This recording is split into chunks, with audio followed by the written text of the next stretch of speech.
बतौर सदर ILF पाकिस्तान और मेंबर पाकिस्तान बार कौंसिल, मैं आज अपने मीडिया की वसातत के साथ ये बात वाज़े करना चाहता हूँ कि मेरा वकील वो हक रखता है जिसका उसको मैंडेट उसकी पार्टी देती है। नियाज़ुल्लाह खान नियाज़ी साहब को उनके क्लाइंट्स ने अदम एतमाद का इजहार किया चीफ जस्टिस के ऊपर, तो पहले तो ये रिवायत हुआ करती थी कि किसी एक जज के ऊपर अगर अदम एतमाद की बात भी होती थी तो वो जज खुद रिक्यूज़ कर जाता था।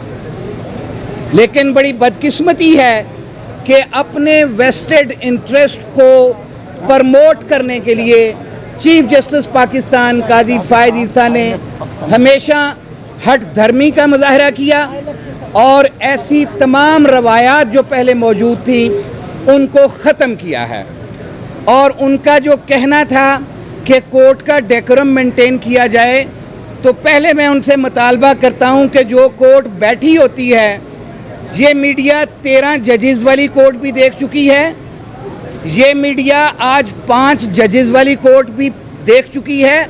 हम आज़ाद मनश जजेस को सलाम पेश करते हैं जो आइन और कानून की बालादस्ती के लिए, आइन को पामाल होने से बचाने के लिए अपने चीफ जस्टिस के साथ भी बेंच के अंदर इख्तलाफ रखते हैं और उस इख्तलाफ का इजहार बरबला वो बेंच में बैठ के करते हैं। यही वजह है कि आज और पिछली तारीख के ऊपर 2 मेंबर बेंच था, तो लेकिन ये इस ऑर्डर को सस्पेंड नहीं कर सके थे। Chief justice Lahore high court ने एक जुडिशल ऑर्डर की इम्प्लीमेंटेशन के लिए अपने जजेस को इलेक्शन ट्राइब्यूनल्स के तौर पे अपॉइंट किया, जो उनका आईनी हक है। एक ऑर्डर की कंप्लायंस हर शख्स पे लाजम है, लेकिन कुछ लोग अपने आप को आइन से बाला समझते हैं। जैसा कि मौजूदा इलेक्शन कमीशन है, ये इलेक्शन कमीशन बिका हुआ है, ये इलेक्शन कमीशन कंप्रोमाइज्ड है, ये इलेक्शन कमीशन किसी की बी टीम के तौर पे काम कर रहा है। और आज इसीलिए his lordship mister justice Mandokhel और अकील अब्बासी साहब ने ओपन कोर्ट में कहा कि अगर आप हमारे बतौर चीफ जस्टिस अहकामात को नहीं मान सकते जो कि आइन ने हमें हक दिया है, तो बाकी चीफ जस्टिस भी ऐसा ही करते जैसे कि आज़ाद मनश chief justice Lahore high court ने किया।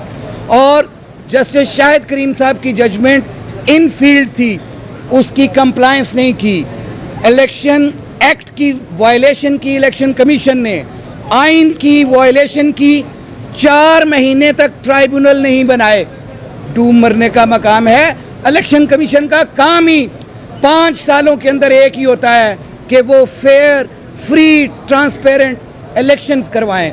और अगर वो ये भी नहीं करवा सकता तो फिर इस इलेक्शन कमीशन का कोई फ़ायदा नहीं है। और अगर हमारे वकला के ऊपर कोई हरफ उठाया जाएगा, अगर हमारे वकला के ख़िलाफ़ कोई कार्रवाई होगी, तो पूरे पाकिस्तान के वकला एक आहनी दीवार बन के सामने खड़े होंगे और हम आइन और कानून की बालादस्ती की बात करते हैं, पर्सन स्पेसिफिक चीज़ें नहीं करते। आपने काजी साहब का कंडक्ट देख लिया, अभी वाले फैसले में जो बेंचेस की कंपोजिशन थी वो भी आपके सामने थी, जो रिमार्क्स थे वो भी आपके सामने हैं। इलेक्शन कमीशन के बारे में कहा जाता है कि वो कॉन्स्टिट्यूशनल बॉडी है। क्या कॉन्स्टिट्यूशनल बॉडी का ये कंडक्ट होता है? क्या कॉन्स्टिट्यूशनल बॉडी एक पार्टी बन के आ जाती है? जिस तरह बल्ले वाले केस में पार्टी बन के आ गई थी, इसी तरह ट्रिब्यूनल वाले केस में पार्टी बन के आ गई है।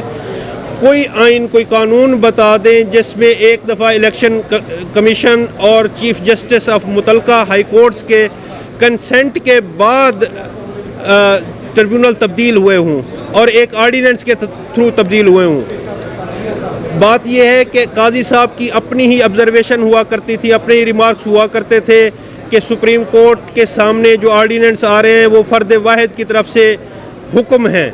अगर फ़र्द वाहिद की तरफ से हुक्म को कल आप गलत कहते थे और आज ठीक कह रहे हैं, तो ये बहुत ही गलत बात है। तो इसलिए अपने आप को ज़रा रिव्यू कर लें। या तो ये है कि सुप्रीम कोर्ट वाली वो जजमेंट जो 5 रुकनी बेंच ने दी थी गुलजार साहब के दौर में उसको रिव्यू कर लिया जाए, या फिर मैं सिर्फ इतना कहूँगा आप ही अपनी अदाओं पे ज़रा गौर करें। हम अगर अर्ज़ करेंगे तो शिकायत होगी, तो ऐसा ना करें कि अवाम पाकिस्तान और लोग आपको एक पार्टी समझना शुरू कर दें। जिस तरह इलेक्शन कमीशन को पार्टी समझना शुरू कर दिया है, इसी तरह आपको पार्टी समझना ना शुरू कर दें। आप अपने रवैये पे, आप अपनी जजमेंट्स पे, आप अपने कंडक्ट पे और आप अपने जो रिमार्क्स हैं उन पे ज़रा रिव्यू कर लें, नज़रसानी कर लें, आपको अंदाज़ा हो जाएगा।